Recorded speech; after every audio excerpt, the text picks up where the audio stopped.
comprobando lo que es agradable al Señor, y no participéis en las obras infructuosas de las tinieblas, sino más bien reprenderlas, porque vergonzoso es aún hablar de los que ellos hacen en secreto. Mas todas las cosas, cuando son puestas en evidencia por la luz, son hechas manifiestas, porque la luz es lo que manifiesta todo. Por lo cual dice: despiértate tú que duermes, y levántate de los muertos, y te alumbrará Cristo. Una introducción. La semana pasada, amados hermanos, estuvimos estudiando que ustedes y yo ya no somos tinieblas, y que ahora en Cristo estamos en luz. Y dijimos que entonces deberíamos actuar de acuerdo a lo que Dios ha establecido. Nosotros como hijos de Dios somos luz en Cristo Jesús. Cristo Jesús dijo que Él era la luz del mundo, y todo aquel que le siguiera no andaría en tinieblas. Así que los cristianos somos completamente distintos, y por lo tanto debemos vivir de una manera distinta. Por eso Pablo decía en el verso 8 de ahí mismo del capítulo 5 que andar como hijos de luz. Pablo está trayendo argumento tras argumentos, exhortaciones tras exhortaciones, para traer convicción a nuestras almas, para mover a estos cristianos de Éfeso y a nosotros a la obediencia. La pregunta es: ¿por qué Pablo, amados hermanos, resalta este hecho? ¿Por qué tiene mucha importancia para él? Mis amados hermanos, ¿por qué tiene mucha importancia en cuanto al proceso de la santificación? Por eso es importante que nosotros como hijos de Dios andemos en luz, porque tiene importancia en cuanto al crecimiento de los creyentes en su vida espiritual. Por eso es importante que nosotros como cristianos andemos como hijos de luz. Y lamentablemente, hermano, estas cosas parecen haberse perdido o estarse perdiendo a la vista de muchos creyentes, que para nosotros crecer en santidad, crecer en crecimiento espiritual, tenemos que andar en luz. Amada iglesia, la santificación no es algo que se produce de una forma automática en la vida del cristiano. A ver, he conocido cristianos que agarran la Biblia, la ponen abajo de la almohada y se duermen. Como que si de una manera telepática todas las letras de la palabra van a aflorar por la almohada y se van a meter al cerebro. No funciona así. Tenemos que dedicar tiempo al estudio de la Biblia. Así que la santificación también no es algo que se produce de una forma automática en el cristianismo y sin ningún esfuerzo de nuestra parte. Es verdad, existe la santificación de Dios, el cual nos aparta. No somos del mundo, pero estamos del mundo. Estamos en el mundo. La santificación progresiva es algo que yo tengo que hacer. Es decir, tengo que alejarme de todo aquello que estorba en mi crecimiento espiritual. Si hay áreas en mi vida, si hay lugares en mi vida, si hay algo que yo veo que me causa tropiezo para crecer en santidad, yo soy el responsable y lo tengo que dejar. Muchos dicen que todo lo que tenemos que hacer para ser santos es abandonarnos al Señor, dejarle a Él obrar y Él se encargará. No hay necesidad de que los pastores nos estén exhortando, no hay necesidad de ningún esfuerzo, porque eso conduce al hogarismo, dicen muchos. Hermano, deja que la gracia se encargue de todo. Ese es el argumento de muchos. Pero mis amados hermanos, ese no es el lenguaje que nosotros encontramos en el Nuevo Testamento. Pablo no dice aquí a los creyentes de Éfeso: no se preocupen por vosotros, ya vosotros sois la luz del Señor, esa luz se encargará de brillar por sí sola. No, de ninguna manera. Más bien, por cuanto sois hijos de luz, dice Pablo, ahora, en otras palabras, debéis andar como hijos de luz. ¿De qué manera? No participando de las obras infructuosas de las tinieblas, también reprenderla. Por eso Pablo dice en Colosenses y en Efesios, ahora dejar, ahora hacer. Es responsabilidad mía el tener que hacer ciertas cosas para el crecimiento espiritual y para la santificación. Eso es lo que Pablo nos ha venido diciendo en esta epístola. La siguiente. Los cristianos, mis amados hermanos, no somos robots programados para movernos y estar y sí, no. No somos robots. No es que al convertirnos se activa un programa que nos maneja, ¿sí? Que nos maneja sin que nosotros tengamos que ver nada. No, ustedes y yo no somos robots. Ustedes y yo seguimos siendo seres responsables. Y si no tomamos decisiones y determinaciones santas, confiando, obviamente, amparados en el poder de la gracia de Dios, ¿qué va a ocurrir? No vamos a avanzar en el camino de la santidad, no podremos avanzar en la madurez cristiana, no vamos a poder, mis amados hermanos, avanzar. Es verdad, la salvación es por gracia, por medio de la fe. Es por medio de la fe, es gracias al sacrificio de Cristo. Pero el vivir como Dios quiere que nosotros vivamos tiene un precio, mis amados hermanos. Tiene un precio.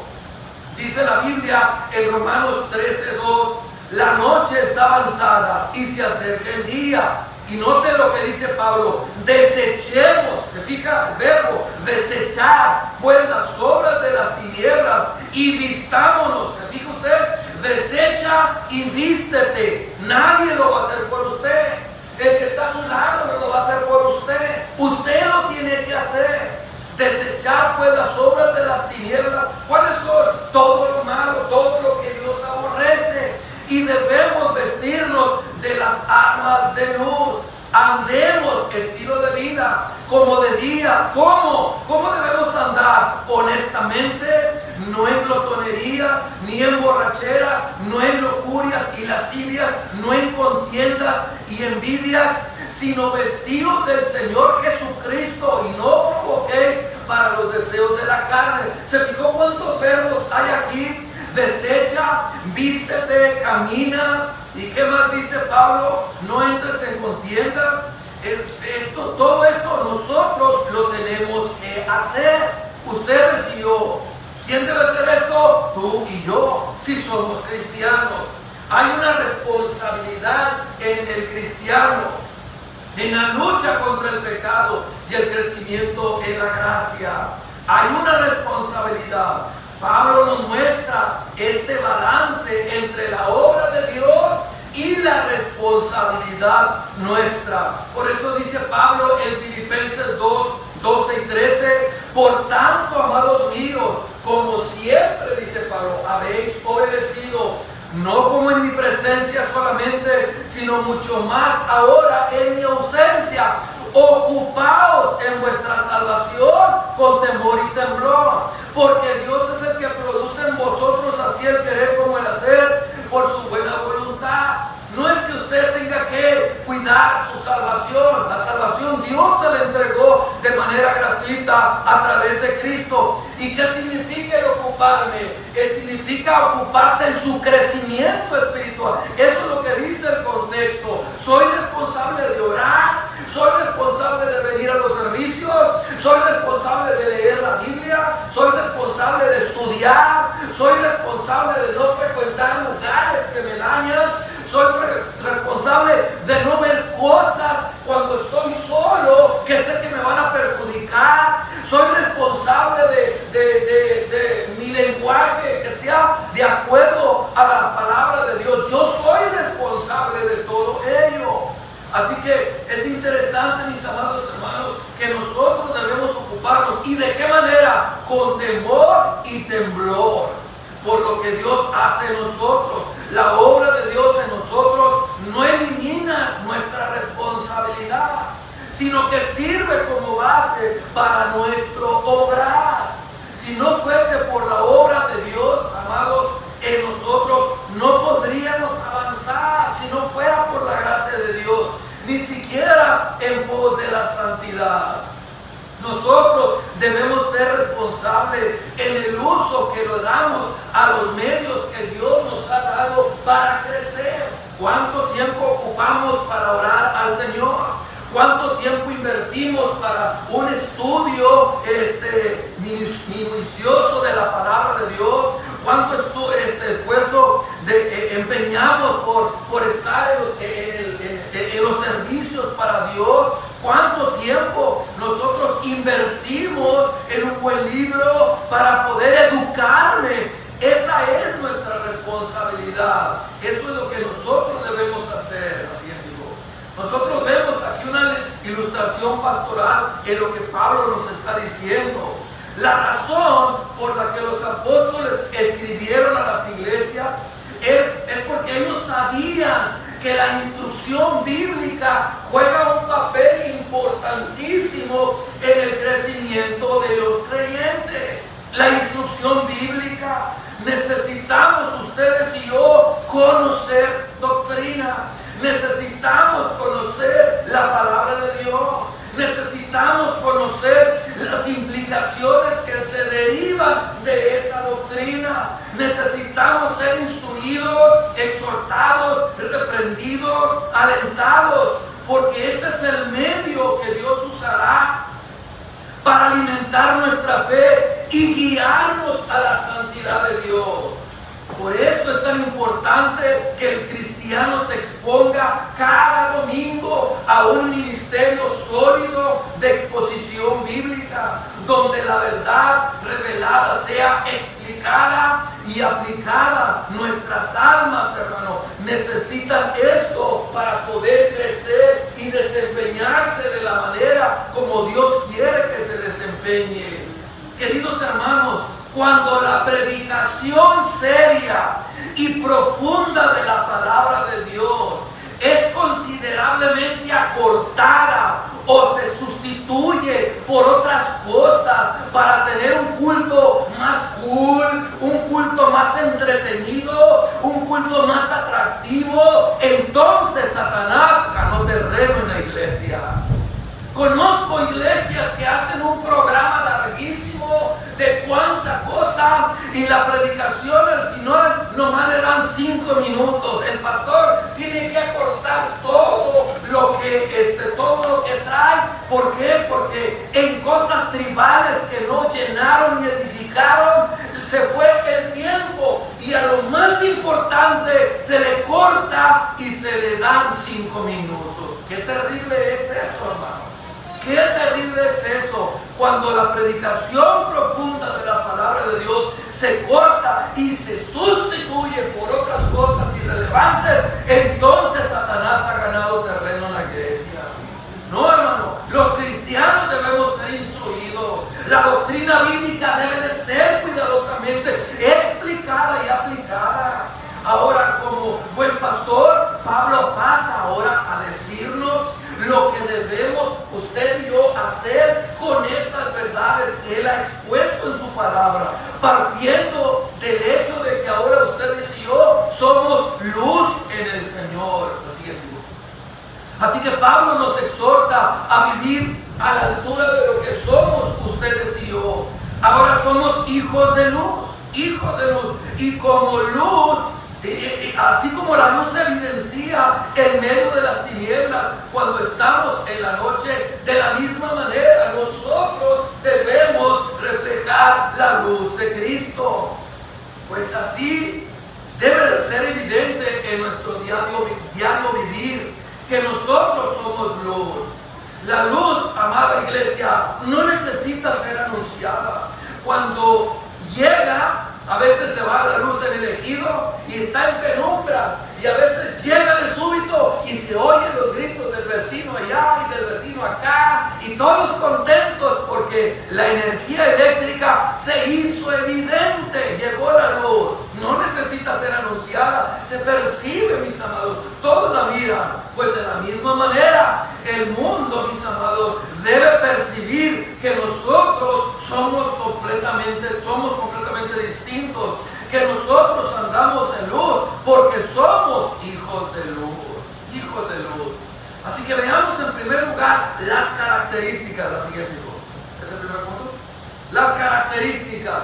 Dice Pablo entre paréntesis, porque dice el texto en el versículo 8, dice, porque en otro tiempo, dice Pablo, erais tinieblas, mas ahora soy luz en el Señor, andad como hijos de luz. ¿Cuáles son los frutos de hijos de luz? Porque el fruto, dice el verso 9, porque el fruto del Espíritu es que toda bondad, justicia y verdad. Ese es el fruto de andar en la luz.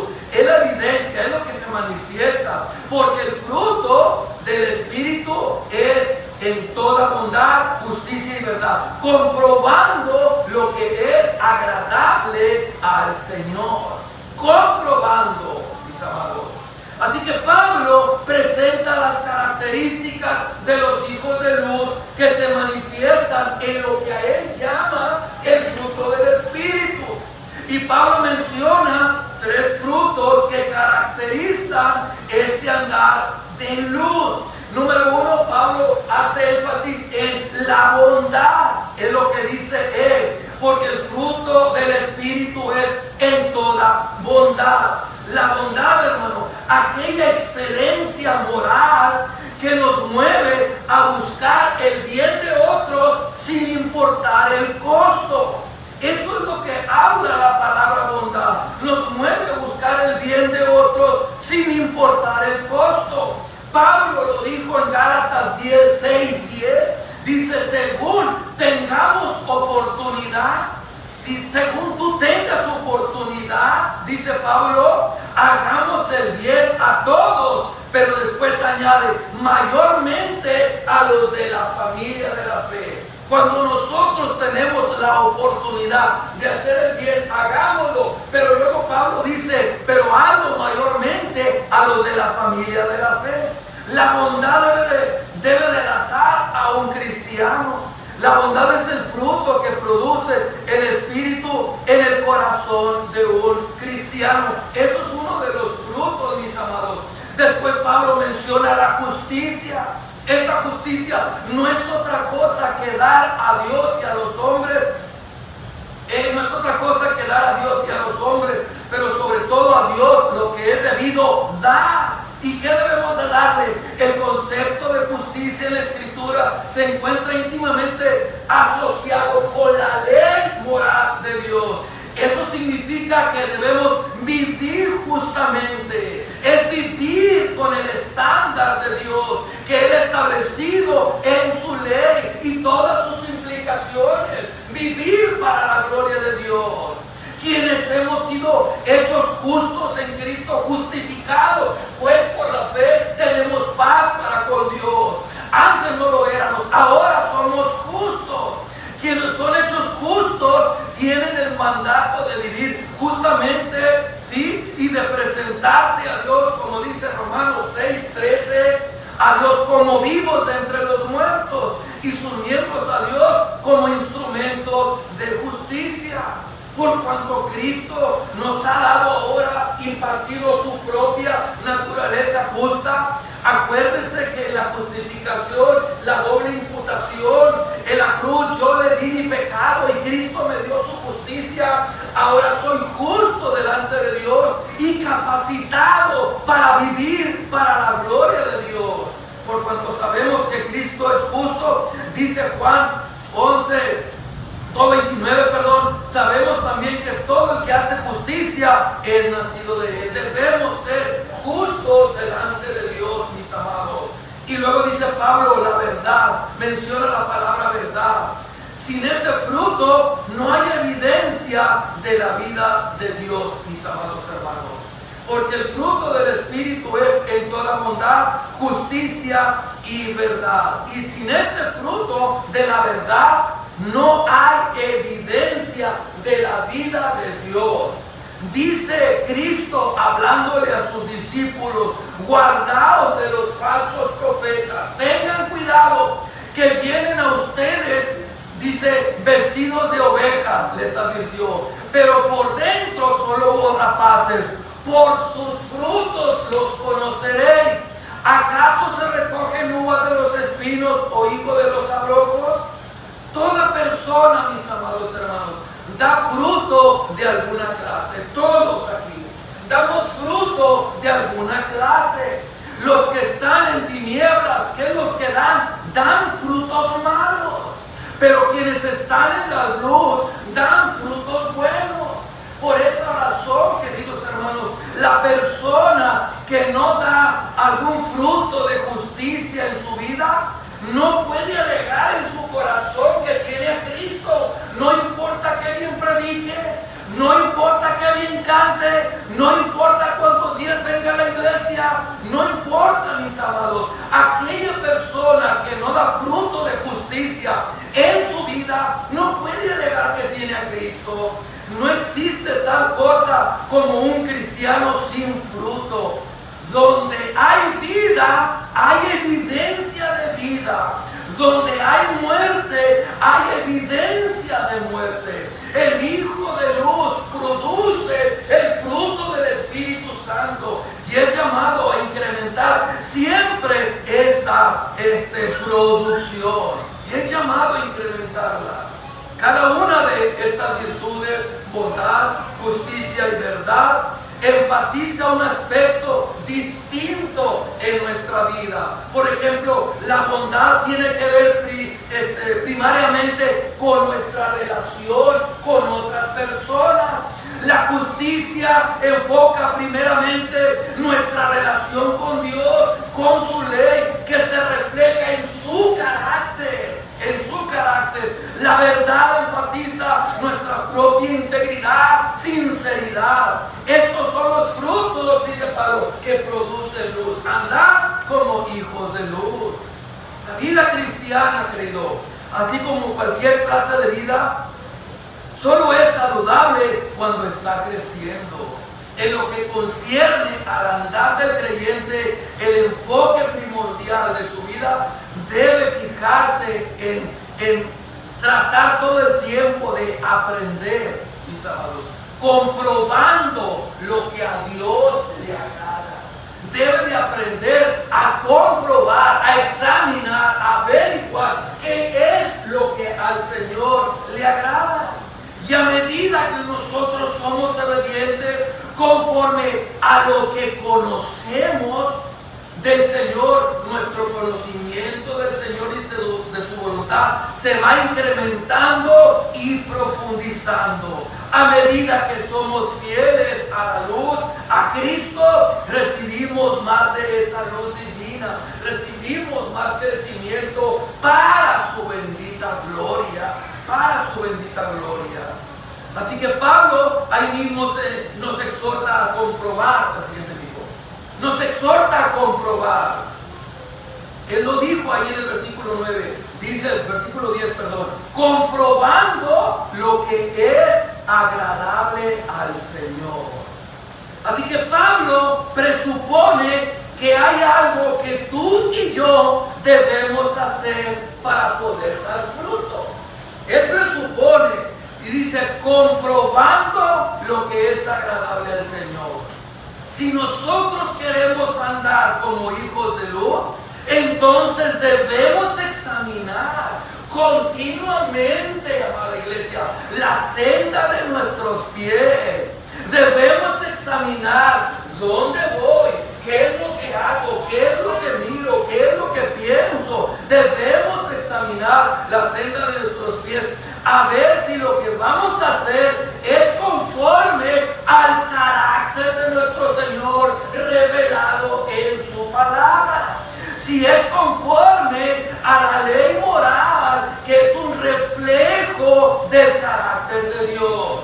Así que la palabra que se traduce del griego comprobar significa discernir, poner a prueba, examinar. Tienes que poner detalle, tienes que averiguarlo, tienes que tener discernimiento. Mientras los cristianos se mantengan comprobando, averiguando, discerniendo, creciendo en bondad, justicia y verdad, darán una verificación o evidencia de que son quienes afirman ser hijos de Dios, hijos de luz. El Dios, dice, el Hijo de Dios manifestará sus semejanza al Padre Celestial, quien es su luz y su salvación, como dijo el salmista. Los creyentes ya no viven para sí mismos, sino para aquel que murió y resucitó por ti. Por eso dijo Pablo, ya no vivo yo, mas vive Cristo en mí. Y lo que yo debo examinar con cuidado, con detalle, es si esto o aquello que yo deseo hacer es agradable a los ojos de Dios. Esto que estoy haciendo, ¿en qué glorifica a Dios? O esto que pienso hacer yo, ¿en qué honra a Dios? Lo que estoy pensando le agrada a Dios, lo que estoy sintiendo le agrada a Dios. Eso es lo que dice Pablo, tienes que examinar. Yo debo comprobarlo, es mi responsabilidad. Yo debo de examinarlo si es conforme a la voluntad de Dios. Porque si no lo hacemos, mis amados hermanos, muchas cosas peligrosas, muchas cosas dañinas se colarán sutilmente en nuestra vida, perjudicando nuestro crecimiento espiritual, perjudicando nuestras vidas, afectando considerablemente nuestra madurez cristiana y sobre todo nuestra relación con Cristo. Por eso tengo que comprobar. Mire, amados hermanos, la seguridad de salvación no puede ser determinada de manera confiable por lo que ha sucedido en el pasado, sin importar cuán dramático, significativo haya sido el momento. Es que yo tuve un destello, yo vi una luz que descendió. No, hermano. Solo puede basarse con certeza en la evidencia del fruto en el presente que está siendo producido por una vida espiritual auténtica en el Señor. Porque muchos afirman haber tenido una experiencia traumática en el pasado con el Señor y viven como unos diablos. Como unos diablos. Entonces, ¿eso qué fue? Es algo subjetivo, es que yo sentí. Es que de repente algo puso en mi mano y empecé a sentir. No, mis amados hermanos. Una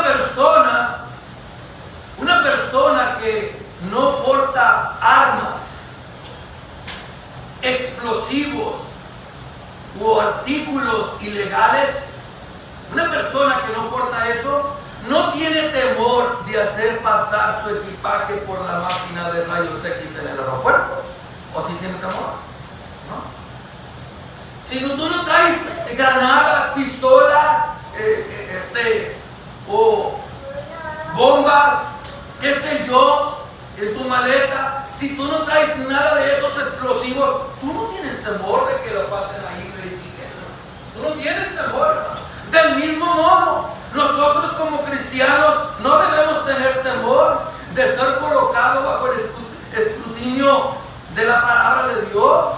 No tenemos por qué tener temor bajo el ojo crítico del mundo que nos vea, que siempre el mundo está buscando incongruencia entre nuestra profesión de fe para criticarnos o juzgarnos, como lo hicieron aquellos sátrapas envidiosos con Daniel y no encontraron absolutamente nada. No tenemos temor porque caminamos en el Señor. Y no que lo hagamos de una manera perfecta. Caemos, nos levantamos. Caemos, nos levantamos. Mire, hermano, el cristiano verdadero no es el que nunca peca. El cristiano verdadero es el que siempre se arrepiente.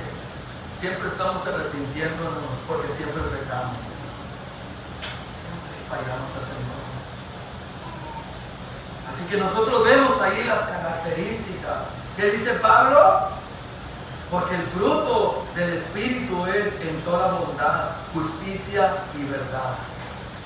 Eso es lo que evidencia el andar en luz. Por eso tienes que comprobar, tienes que averiguar, tienes que discernir aquello que le desagrada a Dios y aquello que le agrada a Dios.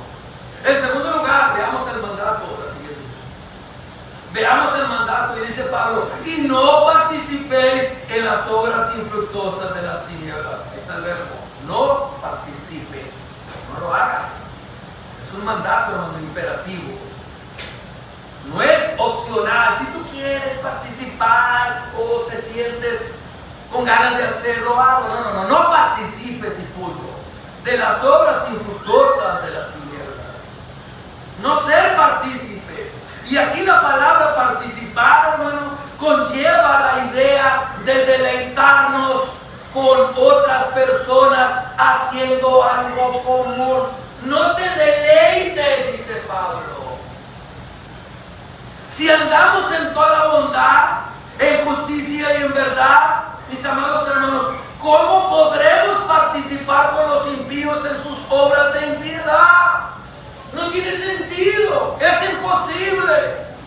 Dice Pablo, no te deleites en esas obras infructuosas, en esas obras sucias, en esas obras malas. ¿Cómo te vas a deleitar?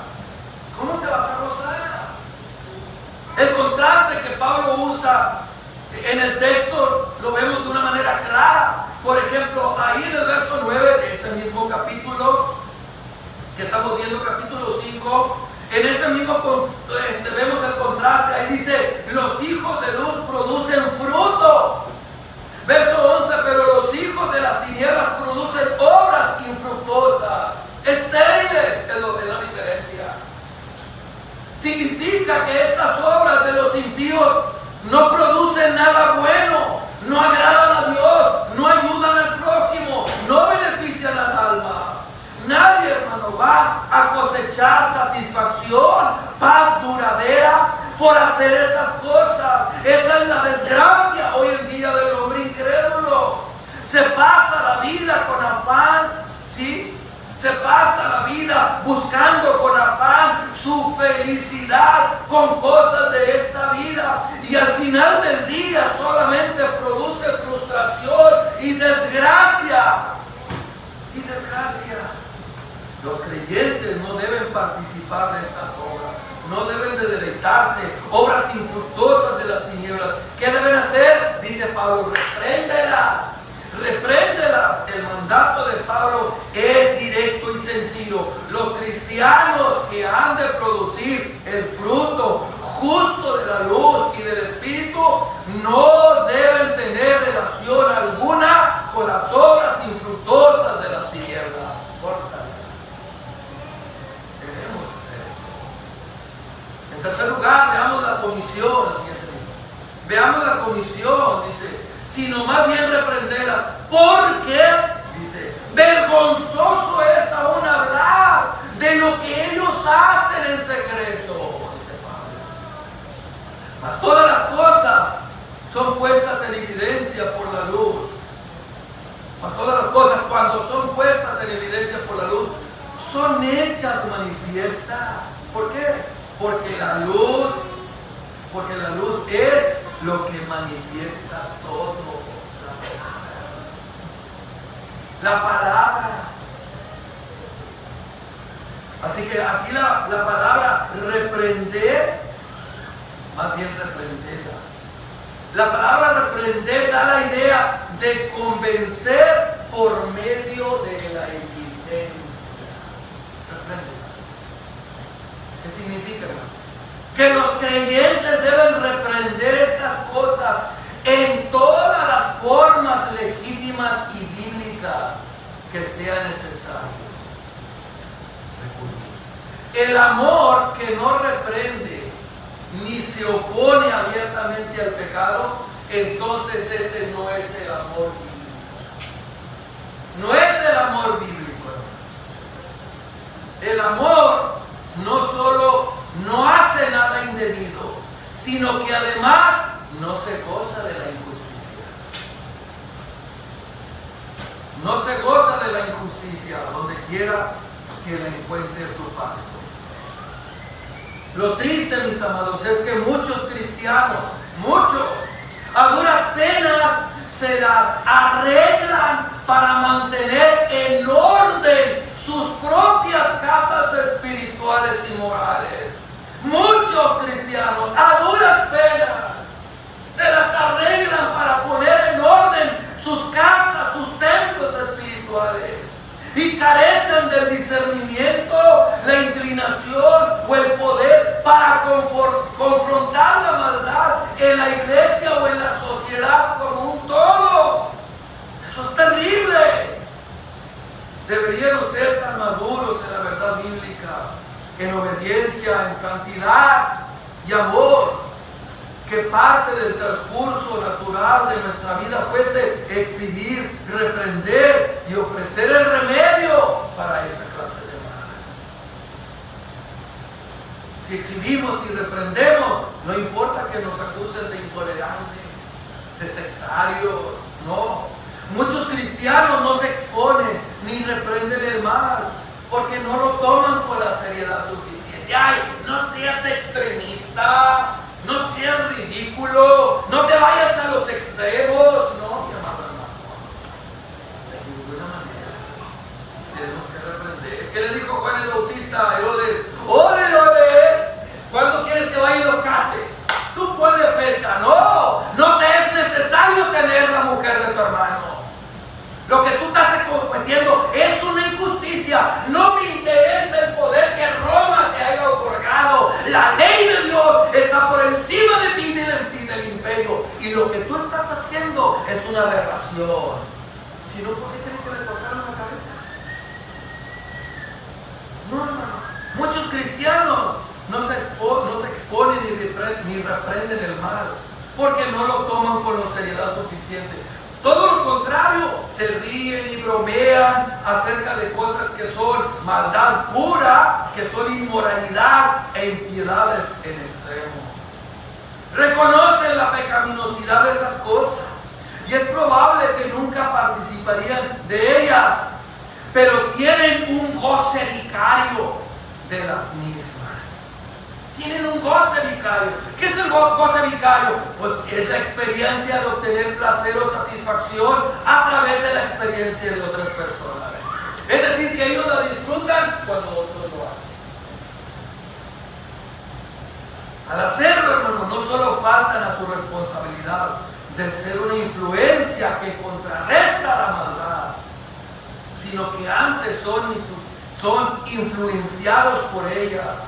Y se dejan contaminar tanto que llegan a pensar y llegan a hablar acerca de ello sin exponerlo a la luz y reprenderlo con autoridad.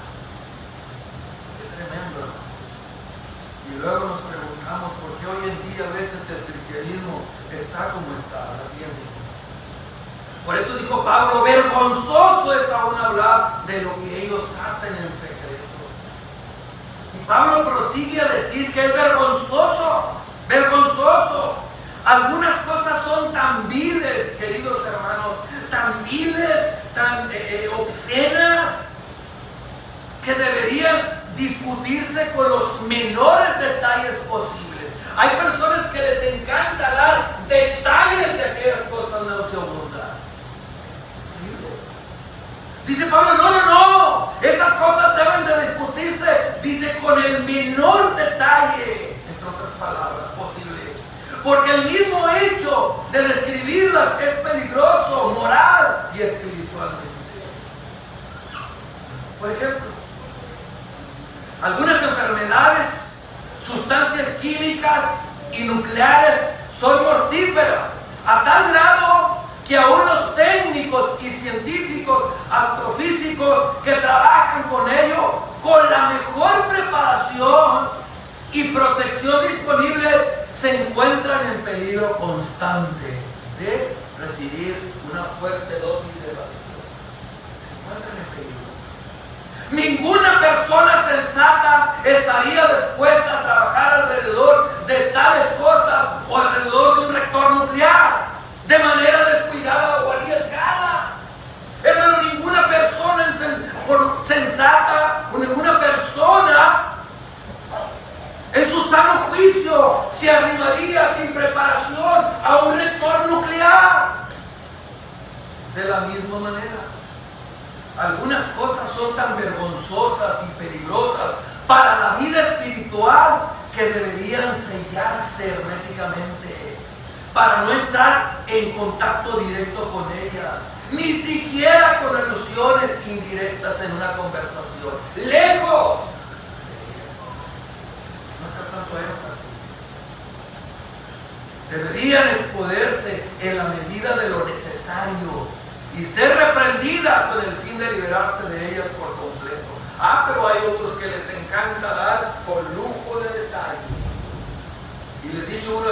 háblame este texto, pues dice esto y esto y esto. Háblame más, pues todo lo que dice. Pero viene un chisme, hombre, le hacen un bosquejo y le ponen subdivisiones y 4 o 5 aplicaciones y una conclusión y todo ahí dice, falta la tercera y cuarta parte. Tremendo, hermano, es tremendo. Hoy día cualquier depravado se presenta en un programa de televisión y con todo lujo de detalle y abiertamente expone toda su porquería, toda su vida privada, sin vergüenza, no tiene el menor pudor. Eso es una vergüenza y muchos están aplaudiendo. ¡Wow! ¡Qué valiente! Salió del closet, apláudale, denle un trofeo. Pero viene alguien que da testimonio para la vida de Cristo. ¡Qué ridículo! Y si nos acostumbramos a ver esta basura y permitimos que nuestros hijos se expongan a esta basura, llegará el momento, hermano, llegará el momento en que no nos va a causar repugnancia que siente Dios de todas esas cosas. No debemos participar de estas obras infructuosas de las tinieblas, debemos reprenderlas, hermano, con la esperanza de que algunos sean rescatados y traídos a la luz. Dice, mas todas las cosas, cuando son puestas en evidencia por la luz, son hechas manifiestas, porque la luz es lo que manifiesta todo. Debido a que la mayoría de las tiendas en las ciudades del Medio Oriente no tenían ventanas y se construían de lado a lado en calles angostas, se caracterizaban por ser bastante oscuras en su interior. Para que un cliente mire bien lo que está comprando, debe sacar la mercancía a la luz del sol. Y esa luz brillante del sol, en el artículo, podrá ver si tiene deficiencias o no, imperfecciones o no, y podrá comprarlo. Así que la frase, porque la luz es lo que manifiesta todo, la luz hace manifiesta todas las cosas y las muestra como realmente son. Como realmente son. Cuando el pecado es revelado, es mostrado, pierde su carácter escondido, porque su falsedad disimulada se vuelve patente y ahora se muestra, porque la luz lo muestra. Nuestra comunión como hijos de luz consiste en colocar todas las cosas, toda nuestra vida, bajo la luz de las Escrituras y exponerlas como en realidad, como son en realidad, y procurar remediar todo lo que está siendo afectado. A ver, esta área, esto está fallando en esta área, en esta otra también. Y la Biblia me va a revelar lo que esto está fallando. Y de manera que yo voy a arreglar todo eso.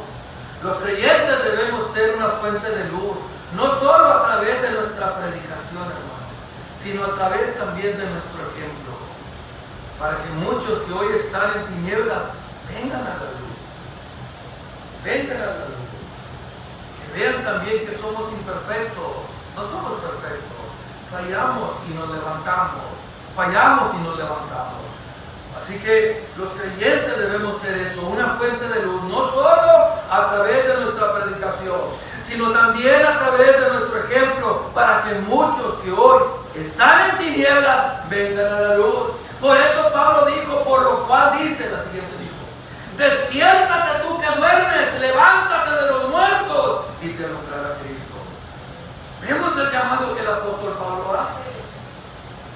Y esto no es otra cosa que una esperanza para el que anda en la oscuridad. Muchos comentaristas creen que este versículo 14 es tomado de un himno de Pascua. Un himno de Pascua entonado por la iglesia primitiva, utilizado como una invitación para los incrédulos que pudiesen encontrarse entre la congregación. Entre la congregación. Despiértate tú que duermes. Es una frase que describe al pecador, mis amados, que está dormido en las tinieblas del pecado y es inconsciente de su condición perdida y el trágico destino que le espera si muere. Es inconsciente, no se da cuenta del peligro. Por eso le dice a Pablo, levántate de los muertos. Es un llamado al arrepentimiento, una apelación a dejar los senderos muertos del pecado y venir a la luz de Cristo. Por eso debemos predicar el Evangelio a los perdidos y respaldar nuestra predicación con un estilo de vida congruente. Porque este es el instrumento que Dios ha prometido usar para que los hombres vean su realidad, su maldad, su necesidad de Cristo y vengan a Él en arrepentimiento y fe. Nadie, hermano, es capaz de levantarse de los muertos por sí solo. Nadie. Solo el poder de Dios a través del Evangelio puede hacer estas cosas. Pero Dios ha prometido usar este poder por medio de la predicación del Evangelio, por medio de la cruz de Cristo. El Evangelio, dijo Pablo, es poder de Dios para salvación. Es la dinamita que Dios usará para pulverizar el corazón de piedra y poner uno de carne. La luz del Evangelio, mis amados hermanos, debe resplandecer para que los que están en tinieblas vengan también a la luz del Evangelio. Dice, y te alumbrará Cristo. Despiértate. Y te alumbrará Cristo. Es la buena nueva de que Dios ha provisto un remedio para todas las personas pecadoras que están dispuestas a acudir hoy mismo a su Hijo bendito, el Salvador de la humanidad. Voy terminando. Me encanta lo que escribió Horacio Bonar. Horacio Bonar escribió, escuché la voz de Jesús decir, yo soy la luz de este mundo entenebrecido. Miradme, haré levantar la mañana y todos tus días serán brillantes. Miré a Jesús y hallé en Él mi estrella, mi sol. Esa luz da vida. En esa luz de vida caminaré hasta que mis días de peregrinaje lleguen a su fin. Por eso dijo el proverbista en Proverbios 4:18, mas la senda de los justos